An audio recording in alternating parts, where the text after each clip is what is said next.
For many, as soon as you say the name, all of a sudden the light bulb goes off because you'll remember a case that in many ways defined urban crime. Catherine Kitty Genovese stabbed to death near her home in Queens back in 1964. Now, many say there were 38 witnesses to the crime. However, our next guest, author Kevin Cook, says that is one of the many common misconceptions about the case. He reveals that and much more in his new book, Kitty Genovese, The Murder, the Bystanders, the Crime That Changed America. Kevin, thank you for joining us. Richard, it's good to be here. It's funny, we were talking about 50 years ago, civil rights, and if you look at the tumultuous year that it was, this case in also many ways not only was a flashpoint that year, but it's resonated for decades. You talk to people, they know the story and the basic perception that people sat around and watched a young woman be stabbed to death 38 times, stabbed to death and assaulted, and nobody lifted a finger. That wasn't the case, but set a little bit of the backstory before we talk about the actual events of that evening. Well, it is 1964, as you say, an epic year and a time of nervousness, I think, in America. It's 4 months after the Kennedy assassination. It's also a time of change. The Beatles are coming through, changing the world. They're on their way to the Ed Sullivan Show. The World's Fair is coming to Queens. Yep. The 1964-65 World's Fair with the Unisphere. We've got racial tension, and great worries. We're really on the precipice of a time when New York City gets the sarcastic name Fun City for the crime and the terrible things that are going on throughout the rest of the decade. And this crime, the killing of Kitty Genovese, was really taken as a symbol, I think, of what was wrong with America and how we're all being dehumanized by city life.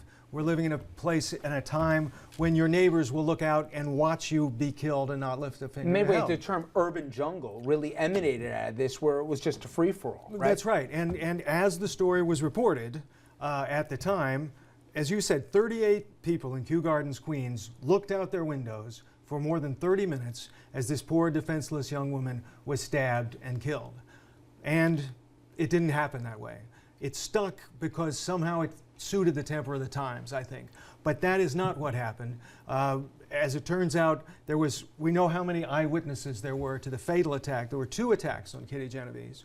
And the fatal attack happened on a stairway behind the building. We know about the sidewalk where the first part did. We know how many witnesses there were to the final fatal attack on Kitty Genovese. There was 1.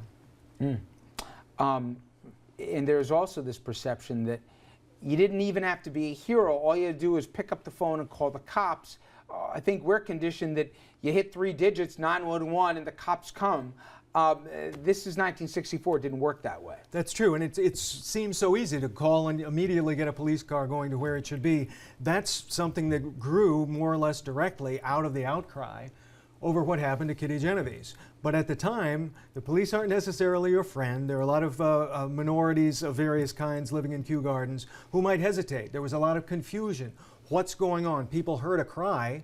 It's 3 in the morning. You're on a block where there's a bar that's usually open until 4. There are fights. There are people yelling at the top of their lungs all the time. And when you call the police, you're going to get a dispatcher. You might get a communications officer, somebody who is likely as not to invite you to go back to bed and mind your own business.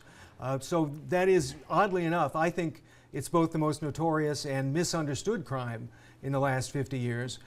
But it did have some social benefit to what happened when people got so stirred up. But before we get into what it led to and Good Samaritan laws and the bystander responsibilities, there was at least one eyewitness that saw it and asked someone and sought a second opinion, and other people heard the screams. Did it say something, though, that for so long, for half an hour, that people didn't do more, even if the number was exaggerated, that there could have been more that could have been done?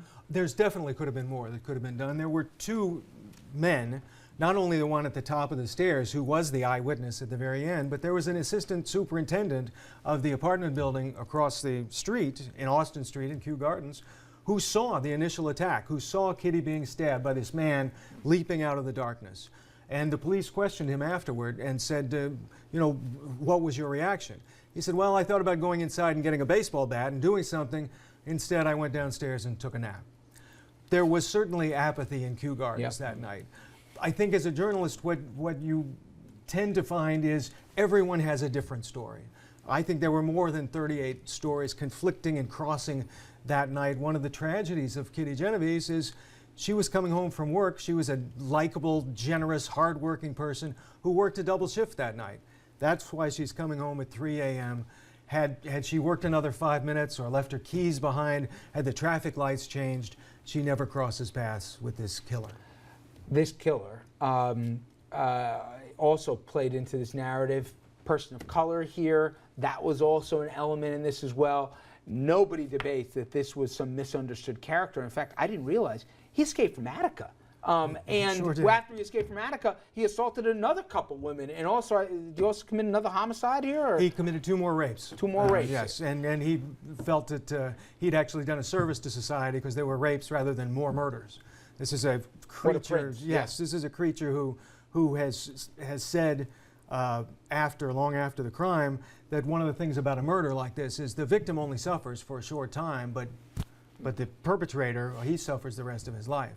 So he's still looking for our sympathy. I think one of the things that the Kitty Genovese case demonstrates is that there are monsters out there, and this man is one of them. If you happen to be a supporter of the capital punishment, this is a case for you because he was convicted of murder, sentenced to death. That was overturned on appeal, and then he escapes from Attica 4 years later and goes on a crime spree in Buffalo. The Good Samaritan law and the responsibility of a bystander if they eyewitness things. Certainly, we've talked about it many times. We've seen it play out. Pop culture, you saw The Accused, and we even saw the Seinfeld final episode. This was one of the elements of the episode. What has been the carryover of this, and why are we still talking about this 50 years later? Is there clarity that if somebody sees something, if they don't want to get involved and intervene, right, the least that they're compelled to do is they got to pick up the phone and call somebody to show the courage that they may or may not want to exhibit? Like, what's the takeaway from this, and how did it change the country? I think there's more clarity, and there is an understanding that even if it's not a legal obligation, we've all got a moral obligation. It's okay to be afraid, to hesitate. I don't suggest that anybody goes and attacks a knife-wielding maniac, but it's up to you to pick up the phone and call the police. It's easier to do now, thanks in large part to the Kitty Genovese case, and I think more people do understand how important it is. One of the most remarkable stories I ran across in working on the book was that of a young man in Denison, Texas, named Chesley Sullenberger. He vowed at the time, he thought it was terrible, this story that was told about New Yorkers that gave the big city a bad name. How could they be so cold and let this poor girl die? He vowed at the time, if he ever had a chance to save some people's lives, he was going to do all he could to do it. He lands a disabled plane in the Hudson River, and he said afterward, while he's standing on the wing of the floating plane with his passengers, they see boats coming out from the Manhattan side. And he really believed that something had changed in New York. It felt New York reaching out to him. Is the man still alive? The man is still, he is 79 years old. He's the longest serving prisoner in the New York State corrections system. He's up at Dannemora. Did you talk to a lot of the, are there a lot of people still alive from the Not case? a lot. There are certainly some, and many of the Kew Gardens citizens have gone through years and years being, you say you're from Kew Gardens, a very small little leafy hamlet, nothing like Hell's Kitchen. I think a lot of America pictured it as this very urban, gritty place. It's a leafy little community near Forest Hills, and they feel that they've been given a bad name over the years. If you say I'm from Kew Gardens, as likely as not, even today, people say, oh, isn't that where everybody let that poor girl die? I believe, and I think a lot of Kew Gardens citizens believe, it could have happened anywhere. As a takeaway from this, why do you think it is that we're still talking about this case? And there's few things, you go back 50 years, people might not remember some of the giants in the civil rights movement, right? But you say Kitty Genovese, they all know the story and they all know instinctively what happened. They may not remember the alleged number of eyewitnesses or whatever else, but they said, society let somebody down that night here, and what happened again? Why do you think it resonated so much? I think it stuck so much because the way it was told, 38 witnesses, we were told it was 38 witnesses, and the very precision of that number, you think they must know what they're talking about. They didn't say 37. That sticks, but even more, it was a nervous time in America, and this seemed to be the ultimate horror story. This girl could be killed in plain view over 30 minutes, and it helped to be able to point to those people in Kew Gardens. Oh, I'm not as bad as they are. I'm not as cold and heartless I also as think they the name are. in some ways, Kitty, it just sounded like... This beautiful yeah, photo of her, this exactly. haunting photo Yep. of her, it all, I think, worked together. So before you go, how many people did witness this? It's impossible to say. There were more than 38 ear witnesses and eyewitnesses. There were a good half a dozen. I'm hesitant always to say an exact number because I think that's one of the things that's been misunderstood about this case. About, I believe, a half dozen people both knew what was going on and could have acted in time to do something. You know, there's the expression that a newspaper story is the first draft of history. That's right. Do you feel like you have gotten closer to the, actual final version of what happened? I do. It's been 50 years that this story, as it was told in the New York Times 50 years ago, has been accepted. That story isn't so, and it's very pleasing to be able to set the record straight to some degree. And I also very much wanted to tell the story of Kitty Genovese, her life as well as her death. This is someone who's been known just as a victim, a name, a picture in the paper. And I think in the book, she's not just a name, but she's a person. And I think it comes across in this. And again, the book is Kitty Genovese, and it is by Kevin Cook here, and talks about the murder, the bystanders, and the crime that changed this country. Kevin, thank you very much. Thanks I so much. appreciate it.